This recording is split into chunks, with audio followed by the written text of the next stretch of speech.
தை மாதம் 3ஆம் தேதி ராஜமன்னார்குடி வித்யா ராஜகோபால சுவாமி திருக்கோவிலில் மட்டையடி உற்சவம் நடைபெற்றது. இந்த மட்டையடி உற்சவம் என்றால் என்ன? பெருமாளுக்கும் தாயாருக்கும் இடையே நடந்த ஊடல்தான் மட்டையடி வைபவமாக கொண்டாடப்படுகிறது.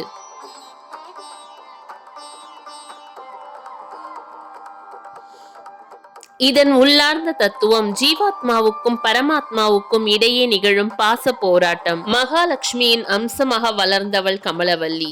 உறையூர் கமலவல்லியை தனது மார்பில் இருக்கும் மகாலட்சுமியின் அனுமதியுடன் திருமணம் செய்து கொள்கிறார் நம்பெருமாள். இதனால் கோமான தாயாருக்கும் பெருமாளுக்கும் இடையே ஊடல் ஏற்படுகிறது. உள்ளே வராதீர் என்று கூறி வாயில் கதவை சாத்தி விடுகிறார். உறையூருக்கே செல்லலாம், இனி இங்கு வர வேண்டாம் என்று தெரிவித்து விடுகிறார். ஆனால் பெருமாள் கெஞ்ச தாயார் கதவை திறந்து எட்டி பார்க்க மீண்டும் கோபம் அடைந்து கதவை சாத்த என 3 முறை கதவை மூடி திறந்து சாத்துகிறார்கள்.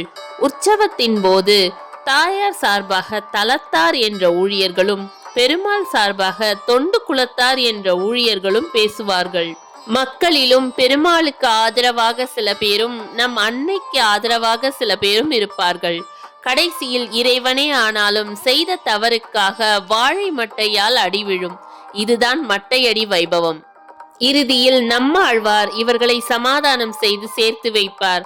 அதன் பிறகு இருவரும் சமாதானமாகி பக்தர்களுக்கு அருளாசி கொடுப்பார்கள்.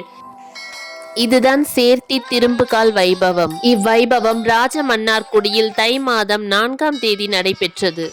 இதோ நீங்கள் பார்த்து கொண்டிருப்பது சேர்த்தி ஊஞ்சல் சேவை.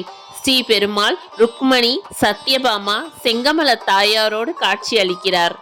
இன்று இறைவன் மனம் மகிழ்ந்து இருப்பார். அவரிடம் வேண்டுவது அனைத்தும் நிறைவேறும். அதுதான் இந்த சேர்த்தி சேவையின் சிறப்பு. நேரில் பார்க்க இயலாத பக்தர்கள் இங்கு உங்கள் வேண்டுதல்களை சமர்ப்பியுங்கள், கண்டிப்பாக நிறைவேறும்.